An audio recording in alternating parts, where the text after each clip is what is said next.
Muy buenos días. Como les dije en el estudio anterior, vamos a estar tocando temas sobre corrientes espiritistas de las cuales debemos conocer un poco más a la luz de la palabra. La Iglesia ha abandonado el fundamento de la adoración exclusiva del Padre y se está transformando en un entorno donde, de manera totalmente ilógica e impensable, el adorador se estima y se exalta por encima del ser adorado, que es Dios. Antiguas apostasías están volviendo a sus orígenes, pues las antiguas enseñanzas gnósticas están cambiando drásticamente el panorama religioso. Lo llamaron Nueva Era, pero como les dije, de nuevo no tiene nada.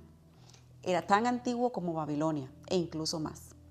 Esta herejía, que afirma que los humanos somos realmente dioses, se remonta al jardín del Edén, cuando Satanás tentó a Eva diciéndole que podría ser divina si seguía sus instrucciones para poder desafiar a Dios. Y es hora, mis queridos amigos, mi querida familia, que aprendamos de dónde provienen realmente todas estas doctrinas de moda actuales y cómo podemos liberarnos del influjo de un flagelo ancestral que Pablo llama herejías condenables y sus perniciosos caminos que muchos seguirían, dijo Pablo. Los apóstoles, como les mencionaba, estaban tan preocupados. Mientras viajaba de pueblo en pueblo enseñando las verdades que aprendió del Señor, el apóstol Pablo fue testigo de muchos éxitos. Al mismo tiempo, comenzó a preocuparse cada vez más por lo que oía de diversos ámbitos. La preocupación se convirtió en alarma cuando Pablo lanzó una campaña para advertir a las diversas asambleas sobre la insidiosa herejía. Pedro también lo mencionó, también hizo esa alerta y cada uno era consciente de que había apóstatas que buscaban a sus propios seguidores a expensas de la verdad. ¿Por qué estaban tan preocupados los apóstoles? ¿Qué representaba una amenaza tan mortal para la verdad? Bueno, no era otra cosa que la antigua religión mistérica babilónica que comenzaba a echar raíces a través de maestros heréticos e influyentes. Estos apóstatas mezclaban las enseñanzas de los misterios orientales y el paganismo griego con la Biblia, justo como hizo Satanás en el Edén. Los apóstoles ya se habían enfrentado a uno de ellos, a quien la escritura identifica como Simón el mago o magus, porque era miembro de una tribu meda de magos o místicos persas que interpretaban fenómenos celestiales y usaban hechizos. Eso lo podemos encontrar en el libro de Hechos, capítulo 8. Y yo se los voy a leer.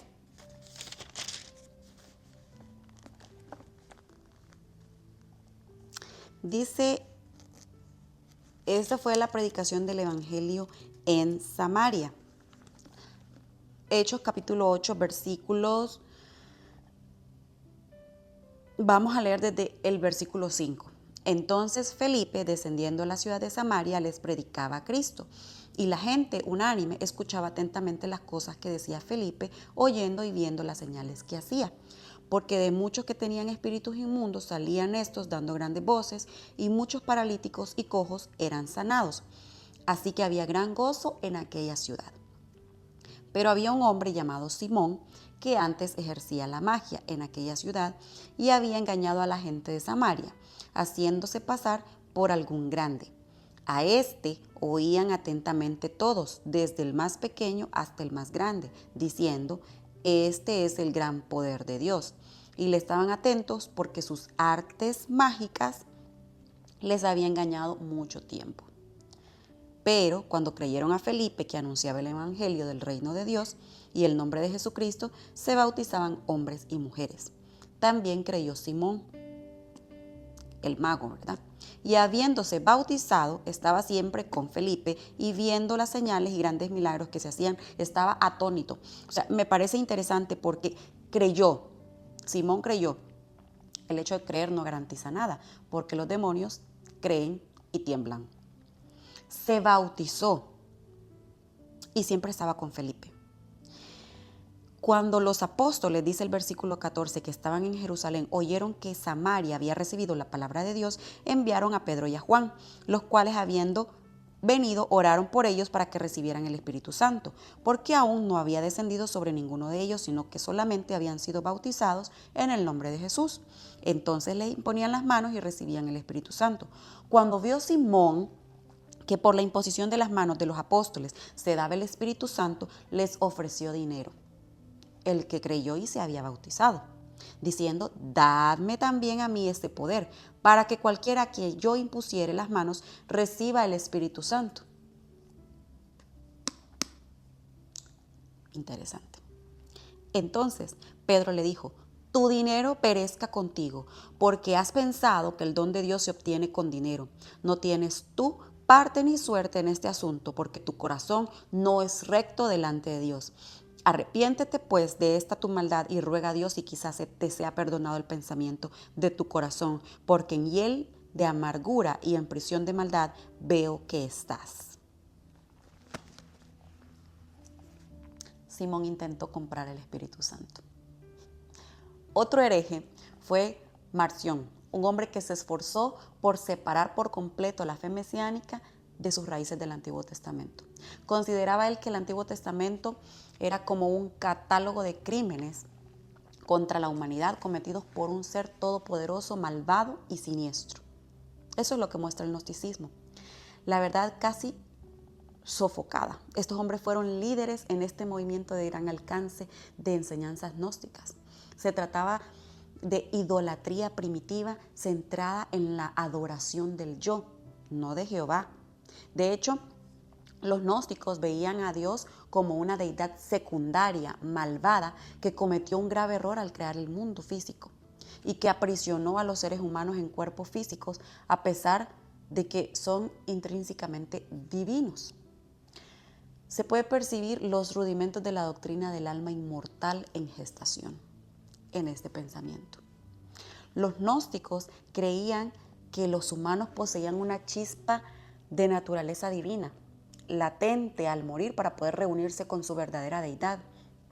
El problema, según los gnósticos, radicaba en que el hombre ignoraba estar en el centro de una gran conspiración de un creador siniestro y que se encontraba aprisionado por el mundo creado.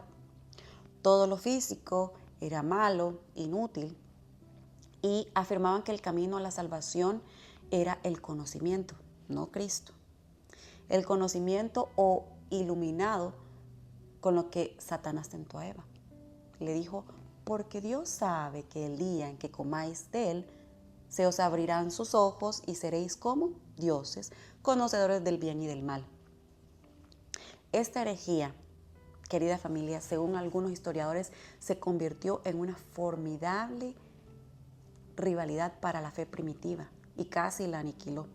Tan poderosos eran sus dogmas, tan trascendentales era la enseñanza gnóstica, que sus principios impactaron irreconciliablemente las enseñanzas de la iglesia y las saturaron a un culto popular hasta nuestros días.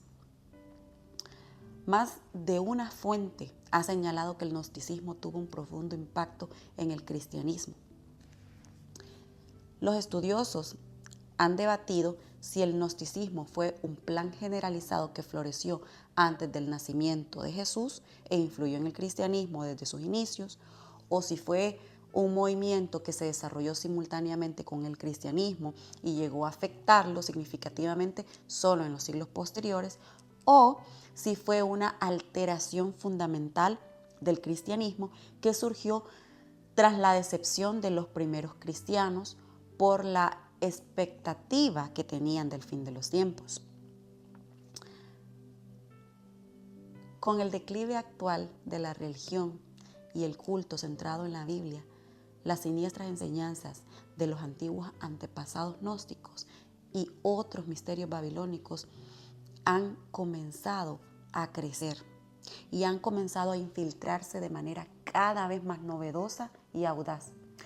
¿Cómo es posible que un movimiento tan obviamente pagano esté resurgiendo?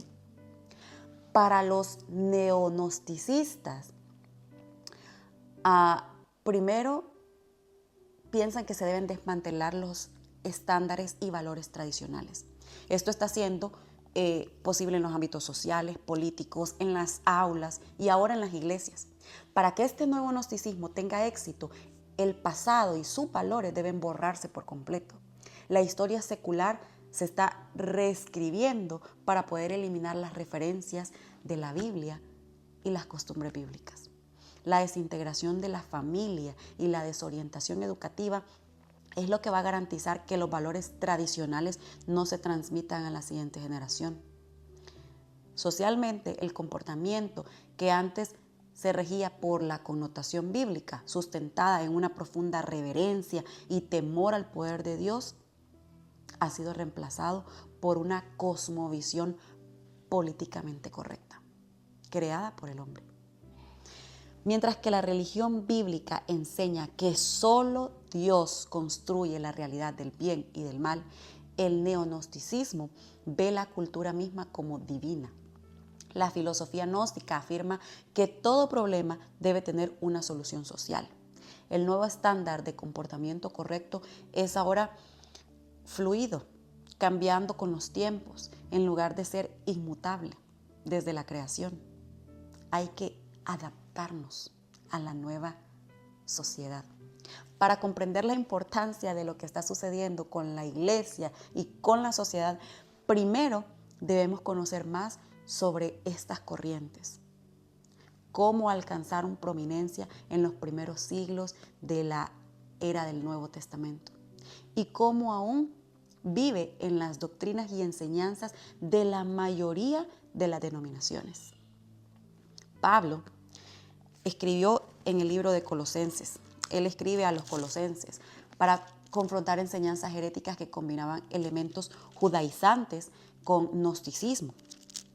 Estas ideas confundían a la iglesia y desviaban el enfoque de Cristo como único mediador. Y el apóstol habla de forma contundente.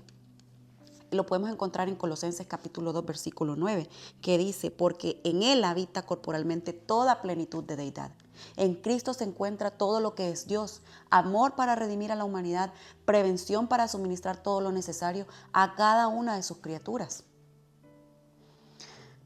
La imagen de estar arraigados y sobreedificados en Cristo, como lo dice Colosenses 2:7, dice, arraigados y sobreedificados en Él y confirmados en la fe, la dependencia y el crecimiento espiritual constante. Pablo advirtió contra filosofías humanas vacías que reemplazaban la suficiencia de Cristo. Pablo no condenaba la filosofía como tal, condenaba las enseñanzas que dan mayor crédito a la humanidad y no a Cristo. En el versículo 8 dice, mirad que nadie os engañe por medio de filosofías y huecas sutilezas.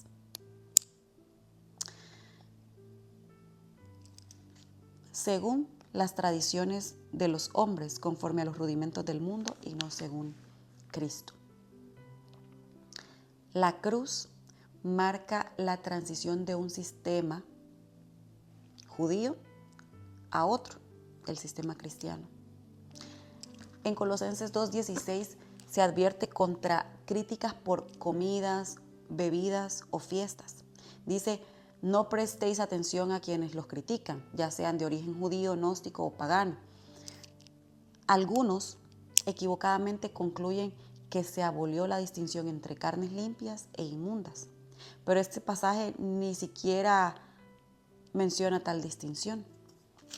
Colosenses 2:16, yo creo que muchos ya lo han leído, dice, por tanto nadie os juzgue en comida o en bebida, o en cuanto a días de fiesta, luna nueva o días de reposo, todo lo cual es sombra de lo que ha de venir, pero el cuerpo es de Cristo. Quiero seguir estudiando con ustedes acerca de estas corrientes. Y el día de mañana vamos a hablar un poco más acerca del gnosticismo. Tengo mis notas y he estado estudiando. Y es increíble que el enemigo ni siquiera tiene una nueva idea. Siempre es lo mismo. Siempre es igual.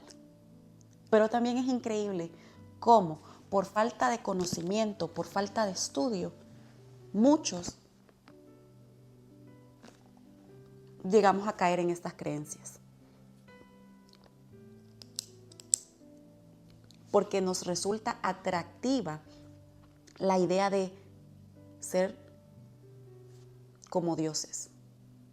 Porque nos resulta atractiva la idea de que dentro de nosotros haya una chispa divina.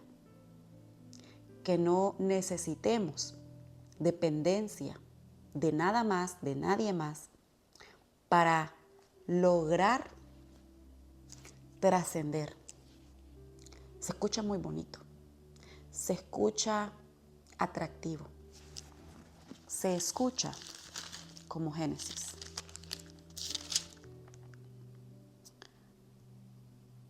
Sino que sabe Dios que el día que comáis de él serán abiertos vuestros ojos y seréis como Dios, sabiendo el bien y el mal. Se escucha atractivo. Solamente si no abres bien tus ojos para escudriñar lo que realmente hay detrás de esas palabras engañadoras. Querida familia, hoy les invito a que podamos estudiar.